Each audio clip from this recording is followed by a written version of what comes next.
Xudojo'yimning shukrlarim. Ozoda Nursaidovaning klipi sabab nogiron bo'lib qolgan aktrisa Sabrina Jabborovani Munisa Rizayeva o'z hisobidan davolatadigan bo'ldi. Bu haqda u o'zining Instagram sahifasida ma'lum qildi. Assalomu alaykum, hurmatli aziz yurtdoshlar. Mening sog'lig'imni o'ylab, qo'llaringizdan kelguncha yordam beryapsizlar. Men bundan nihoyat xursandman. Lekin men buni boshqalardan kutgandim.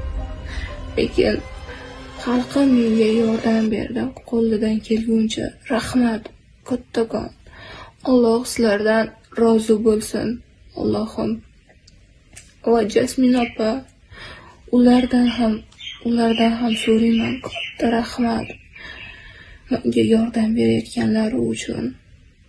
Rahmat hammangizga. Tasvirlarda aktrisaning bir oyog'i ikkinchisidan 7 cm kalta bo'lib qolganini ko'rish mumkin. U murakkab jarrohlik amaliyotiga muhtoj. Charchab qolding, balam.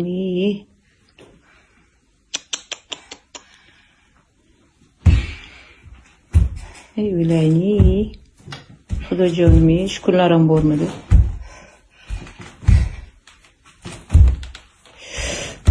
Yuragim ezilib ketadi hozir. Bunday Bu holatdan qattiq ta'sirlangan xonanda aktrisa qizni o'zi davolatishini aytib, muxlislaridan ham ko'mak so'rab yozgan. Video keng tarqalib, Sabrina oyoqqa turishida siz ham hissangizni qo'shing. Buning uchun videoga bir dona like bosib qo'yishingiz kifoya.